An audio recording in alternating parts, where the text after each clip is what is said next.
মাত্র 4 মিনিটে এই অধ্যায়ের সকল ফর্মুলা দেখে ফেলবো এই ভিডিওতে। তাহলে আসো আমরা একটু শুরু করি। আমরা প্রথম যে ফর্মুলাটা দিয়ে একটু শুরু করব সেটা হচ্ছে আমার প্রতিফলনের। আমরা জানি প্রতিফলনের দুইটা সূত্র। প্রথম সূত্রটা আমাকে কি বলে, angle I equal to angle R, অর্থাৎ আপাতন কোণ এবং প্রতিফলন কোণের মান কি হয়, আপাতন কোণ এবং প্রতিফলন কোণের মানটা সবসময় সমান হয়। এরপর আমাকে যেই ফর্মুলাগুলি মাথায় রাখতে হবে সেটা হচ্ছে F equal to R by 2। যে জায়গায় আরটা হচ্ছে বক্রতার ব্যাসার্ধ। অর্থাৎ তোমার যদি একটা উত্তল বা অবতল দর্পণ হয়, তো এরকম এদের কিন্তু একটা বক্রতার ব্যাসার্ধ থাকবে। আরেকটা জিনিস এমসিকিউ এর জন্য মাথায় রাখবা, যদি একটা সমতল দর্পণ হয়, সমতল দর্পণের ক্ষেত্রে কিন্তু বক্রতার ব্যাসার্ধটা অসীম। আর আমার যদি হয় হচ্ছে একটা উত্তল বা অবতল দর্পণ, তাহলে সেই বক্রতার কেন্দ্র থেকে মেরু এই যে দূরত্বটা, সেই দূরত্বটাকেই কিন্তু আমরা বলি বক্রতার ব্যাসার্ধ। এবং বক্রতার ব্যাসার্ধকে যদি আমরা 2 দিয়ে ভাগ করি, অর্থাৎ অর্ধেক করি, তাহলে আমরা কি পাই, তাহলে কিন্তু আমরা ফোকাসটা পাই। অর্থাৎ এই দূরত্বটা যদি হয়, এটা যদি হয় বক্রতার কেন্দ্র আর এটা যদি হয় প্রধান ফোকাস, তাহলে এই দূরত্বটাকে কিন্তু আমরা বলি কি, যে প্রধান ফোকাস থেকে মেরু পর্যন্ত দূরত্বটাই হচ্ছে আমার ফোকাস দূরত্ব। এই ক্ষেত্রে মাথায় রাখবা, ফোকাস দূরত্ব কিন্তু পজিটিভ নেগেটিভ দুইটাই হইতে পারে।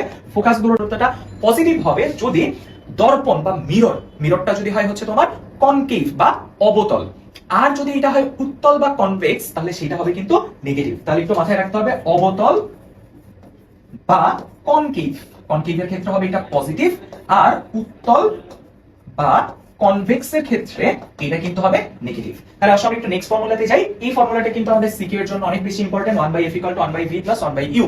একটু ভালোভাবে মাথায় রাখতে হবে, এই ফর্মুলাতে f বা যে মানগুলি আসছে সবগুলি আমাদের চিহ্ন সহ বসাইতে হবে, অর্থাৎ প্লাস মাইনাস দিয়ে বসাইতে হবে। এখানে মাথায় রাখবা, ইউ হচ্ছে অলওয়েজ পজিটিভ, ইউ হচ্ছে অলওয়েজ পজিটিভ। ইউ মানে কি, ইউ মানে হচ্ছে বস্তুর দূরত্ব, আর ভি মানে কি প্রতিবিম্বের দূরত্ব বা ডিসটেন্স অফ দি ইমেজ, আর এই ইউ মানে কি ডিসটেন্স অফ দি অবজেক্ট। তাহলে এবার একটু খেয়াল করে দেখো, এই ভি কিন্তু পজিটিভ নেগেটিভ যে কোনো কিছু দিতে পারে। এই ভি এর মান দেখে কিন্তু আমরা বুঝতে পারি যে আমার যে ইমেজটা তৈরি হয়েছে এটা কি বাস্তব নাকি অবাস্তব, অর্থাৎ এটা কি রিয়েল ইমেজ নাকি এটা একটা ইমাজিনারি ইমেজ। সো এই জিনিসটা কিন্তু আমরা বুঝতে পারি কোথা থেকে, আমরা কিন্তু ভি এর মানটা থেকে বুঝতে পারি, অর্থাৎ ভি এর কি চিহ্ন আসছে, প্লাস নাকি মাইনাস। এই কারণে এই ফর্মুলাতে যাই বসাও সব কিন্তু চিহ্ন সহ বসাইতে হবে। তাহলে আসলে একটু নেক্সট ফর্মুলাতে চলে যাই। এরপরে নেক্সট ফর্মুলা হচ্ছে আমার রৈখিক বিবর্ধন বা লিনিয়ার ম্যাগনিফিকেশন, অর্থাৎ কোন একটা বস্তু কতটুকু খর্বিত বা বিবর্ধিত হবে, অর্থাৎ ওইটা কি অনেক বড় দেখা যাবে, মানে লার্জার দেখা যাবে নাকি স্মলার দেখা যাবে, সেটা কিন্তু আমরা বের করতে পারি এই ফর্মুলা থেকে। যে জায়গার এল প্রাইমটা কি, এল প্রাইমটা হচ্ছে আমার প্রতিবিম্বের দৈর্ঘ্য বা হাইট অফ দি ইমেজ, মানে প্রতিবিম্বটার উচ্চতা কত। আর এলটা কি, এলটা হচ্ছে আমার লক্ষ্য বস্তু বা অবজেক্টটার হাইট। তাহলে এই মানগুলি তুমি যদি বসাও, তাহলে এখান থেকে কার মানটা পেয়ে যাবে, এখান থেকে কিন্তু বিবর্ধনের মানটা পাবে। এবং মাথায় রাখবা, বিবর্ধনের কিন্তু কোনো একক থাকবে না। এবং এই বিবর্ধনের কিন্তু আরেকটি ইম্পর্টেন্ট ফর্মুলা আছে, যেটা হচ্ছে -v/u। এই জায়গায় মাথায় রাখবে, এই মাইনাসটা কিন্তু সূত্রের মাইনাস, এই মাইনাসটা কিন্তু তোমাকে দিতেই হবে।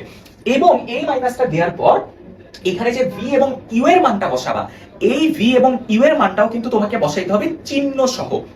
বুঝতে পারছি, ভি এবং ইউ এর মান বসাইতে হবে চিহ্ন সহ, অর্থাৎ প্লাস বা মাইনাস সহ বসাইতে হবে।